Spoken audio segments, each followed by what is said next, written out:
முதல் கட்ட வாக்குப்பதிவு நடப்பதற்கு முன்னால் வரையிலும் மோடி எங்காவது ஒரு இடத்தில் தன்னுடைய பேச்சிலோ அல்லது தன்னுடைய சமூக ஊடக பதிவிலோ என்டிஏ என்கிற ஒரு வார்த்தையை பயன்படுத்தியிருப்பாரா?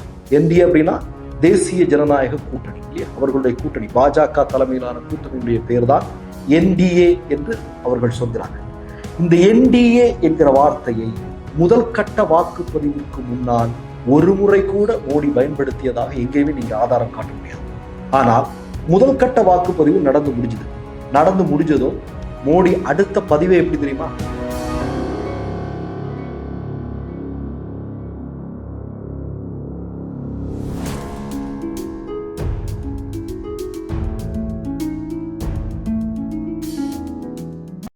வணக்கம். முதல் கட்ட வாக்குப்பதிவு நடப்பதற்கு முன்னால் வரையிலும் மோடி எங்காவது ஒரு இடத்தில் தன்னுடைய பேச்சிலோ அல்லது தன்னுடைய சமூக ஊடக பதிவிலோ என்டிஏ என்கிற ஒரு வார்த்தையை பயன்படுத்தியிருப்பாரா? என்டிஏ அப்படின்னா தேசிய ஜனநாயக கூட்டணி இல்லையா? அவர்களுடைய கூட்டணி, பாஜக தலைமையிலான கூட்டணியுடைய பேர் தான் என்டிஏ என்று அவர்கள் சொல்கிறார்கள். இந்த என்டிஏ என்கிற வார்த்தையை முதல் கட்ட வாக்குப்பதிவிற்கு முன்னால் ஒரு முறை கூட மோடி பயன்படுத்தியதாக எங்கேயுமே நீங்க ஆதாரம் காட்ட முடியாது. ஆனால் முதல் கட்ட வாக்குப்பதிவு நடந்து முடிஞ்சதும் மோடி அடுத்த பதிவே எப்படி தெரியுமா? என்டிஏ என்கிற வார்த்தையை பயன்படுத்த துவங்குகிறார்.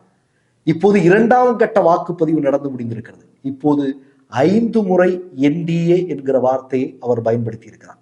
எதற்காக தேசிய ஜனநாயக கூட்டணிக்கு வாக்களியுங்கள் என்று மோடி கேட்கக்கூடிய இடத்திற்கு தள்ளப்பட்டிருக்கிறார் என்றால், முதல் கட்ட வாக்குப்பதிவும் இரண்டாவது கட்ட வாக்குப்பதிவும் மோடிக்கு உறக்க சொல்கிறது. மோடியே, 370 என்று மக்களிடம் வடை சுட்டுக் கொண்டிருந்தாய் அல்லவா, அது நடக்க போறதில்லை.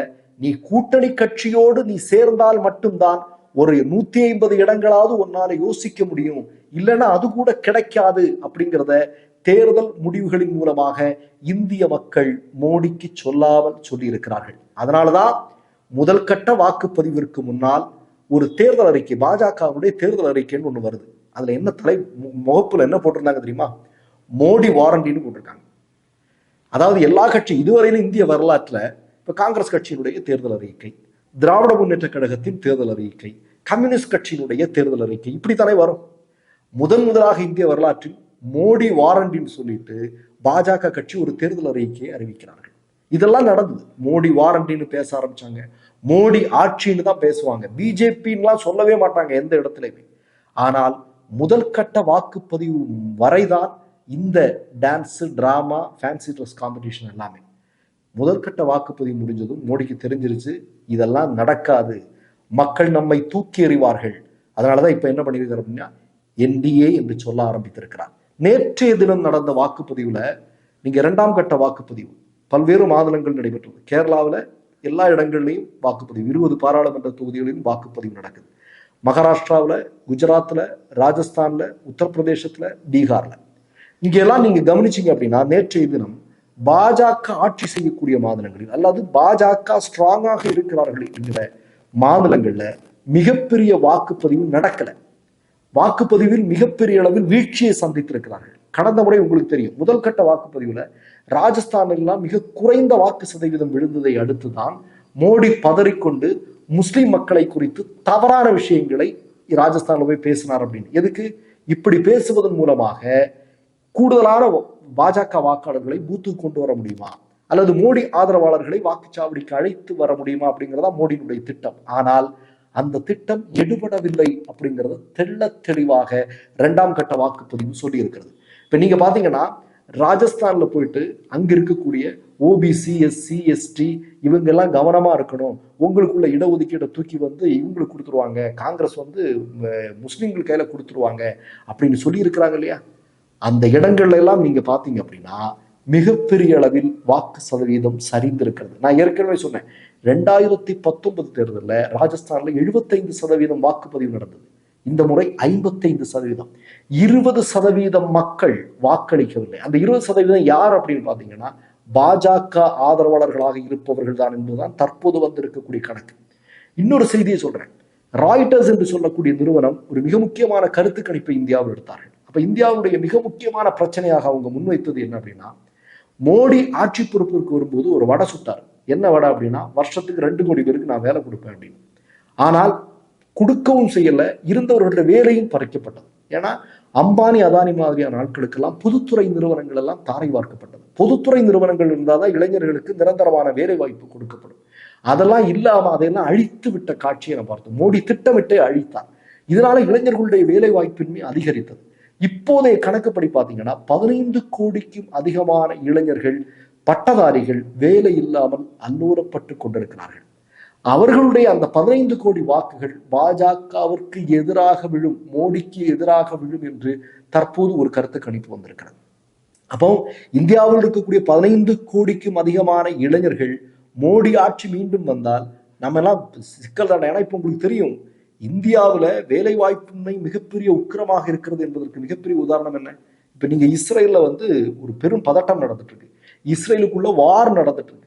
இந்த நேரத்திலையும் இஸ்ரேலுக்கு வேலை செய்கிறதுக்கு கூட்டம் கூட்டமாக பல்லாயிரக்கணக்கான இளைஞர்கள், குறிப்பாக மோடியுடைய ஆட்சி இருக்கக்கூடிய உத்தரப்பிரதேசத்துல வந்தெல்லாம் போயிட்டு இருக்கக்கூடிய காட்சியை பார்க்கிறோம். அவங்கள்ட்ட ஒருத்தர் போய் கேட்கிறாரு, ஏன்பா அங்க பெரிய வார் நடந்துட்டு இருக்கு, போர் நடந்துட்டு இருக்கு, பல பேர் செத்துட்டு இருக்கிறா, நீ அங்க போறிய அப்படின்னா அவங்க சொல்றது, அது செத்தாலும் பரவாயில்ல, இங்க பட்டினி கிடந்து சாகிறத விட அங்க போய் அதுல சாகிறது பிரச்சனை இல்லை அப்படின்னு சொல்லக்கூடிய காட்சியெல்லாம் நம்ம கூடுதலாக பார்த்தோம். அப்ப என்ன அப்படின்னா, மோடிக்கு இது நன்றாக தெரிந்திருக்கிறது, தன்னுடைய ஆட்சி வீழப் போகிறது, தனக்கு எதிர்கட்சி அந்தஸ்துல கூட போய் உட்கார முடியாது. அப்படிங்கிறதுனாலதான் மோடி வாரண்டி, மோடி ஆட்சி என்று பேசிக் கொண்டிருந்தவர்கள் இப்போது தேசிய ஜனநாயக கூட்டணிக்கு வாக்களியுங்கள், பாஜக கூட்டணிக்கு வாக்களியுங்கள் என்று கெஞ்சி கேட்கக்கூடிய சூழலை அவர்களே உருவாக்கி இருக்கக்கூடிய காட்சியை நாம் கண்கூடாக பார்த்து கொண்டிருக்கிறோம். இதெல்லாம் என்ன அப்படின்னா, இன்னொரு செய்தி நான் உங்களுக்கு சொல்றேன் பாருங்க. இப்போ மோடியோடு இன்றைக்கு கூட்டணியில் இருக்கக்கூடிய சில கட்சிகள் இருக்கிறாங்க. அவங்க எல்லாம் எதுக்காக இருக்கிறாங்கன்னு நினைக்கிறீங்க? அவர்கள் எதற்காக இருக்கிறார்கள் என்றால் மோடியை பார்த்து பயத்துல தான். என்ன அப்படின்னா, மோடி கையில இடி இருக்கு, மோடி கையில சிபிஐ இருக்கு. இதெல்லாம் வைத்து தங்களை தூங்க விடாமல் செய்வார்கள், வேணும்னே குடைச்சல் கொடுப்பாங்க. அதை விட என்ன, சரிப்பா உனக்கு உங்க ஆதரவு தானே வேணும், நீ வச்சுக்கோ அப்படின்னு சொல்கிற விதத்தில் தான் இன்றைக்கு மோடியோடு பாஜகவோடு கூட்டணி. இது மற்றபடி ஆர்வத்திலேயோ இல்லை பிடிச்சு போய் எவனும் வைக்கிறது இல்லை இல்லையா? அதுதான் நம்ம கண்கூடா பார்த்துக்கணும். ஏன்னா மிரட்டக்கூடியது, அதிகாரத்தை வைத்து, அதிகார அமைப்புகளை வைத்து எதிர்கட்சிகளை மிரட்டி பணியக்கூடிய மோடியினால்தான் சில கட்சிகள் கூட்டணி. அதையும் தாண்டி நீங்க பாத்தீங்கன்னா ஒடிசாலையும் பஞ்சாப்ல சிரோமணி அகாலிகள் மாதிரியான கட்சிகள்லாம் வேண்டாப்பா, உங்க கூட ஒட்டும் வேண்டாம் உறவும் வேண்டாம் அப்படின்னு துணிச்சலாக முடிவெடுத்த காட்சியெல்லாம் நம்ம பார்த்தோம். அப்போ நீங்க நேற்றைக்கு நடந்திருக்கக்கூடிய வாக்குப்பதிவினுடைய முடிவுகள் மோடியினுடைய தூக்கத்தை கலைத்திருக்கின்றன.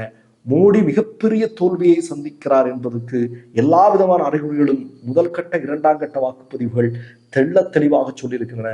பாஜக ஆதரவு இருக்கக்கூடிய மாநிலங்கள் மிகப்பெரிய வீழ்ச்சியை சந்தித்திருக்கின்றன வாக்குப்பதிவில். அதே நேரத்தில் பாஜகவை எதிர்க்கக்கூடிய மாநிலங்களில் வாக்கு சதவீதம் மிகப்பெரிய அளவில் சிக்கலுக்குள்ளாகல. இப்ப 20% எல்லாம் மார்ஜினலா வரல. கேரளாவில் ஒரு 3% குறைஞ்சிருக்கு.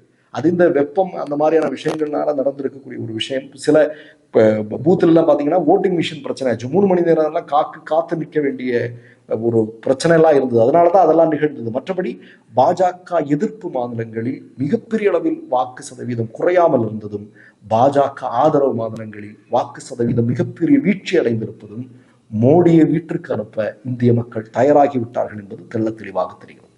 மற்றொரு நிகழ்வில் சந்திப்போம். நன்றி, வணக்கம். மை நேம் இஸ் ரெட் சேனலை சப்ஸ்கிரைப் பண்ணிக்கோங்க. அதுக்கப்புறமா பக்கத்துல இருக்கிற ஜாயின் பட்டனை கிளிக் பண்ணீங்கன்னா ஒரு நியூ பேஜ் ஒன்று ஓப்பன் ஆகும். அதுலயும் ஜாயின் பட்டனே கிளிக் பண்ணிக்கோங்க. அதுல பாத்தீங்கன்னா credit R debit card options இருக்கு. இதுல உங்களுக்கு விசா, மாஸ்டர் கார்டு, ரிப்பே அப்படின்னு 3 ஆப்ஷன்ஸ் கொடுத்துருக்காங்க. அதுல நீங்க எந்த கார்டு சூஸ் பண்றீங்களோ அந்த கார்டோட நம்பர் என்டர் பண்ணிக்கோங்க. அப்புறமா கார்டோட வேலிடிட்டி மந்த் அண்ட் இயரை டைப் பண்ணிக்கோங்க. அடுத்தபடியா உங்க கார்டோட பின்னால சிவிசி கோடுன்னு சொல்லிட்டு 3 நம்பர்ஸ் கொடுத்துருப்பாங்க. அந்த நம்பரை இதுல என்டர் பண்ணிக்கோங்க.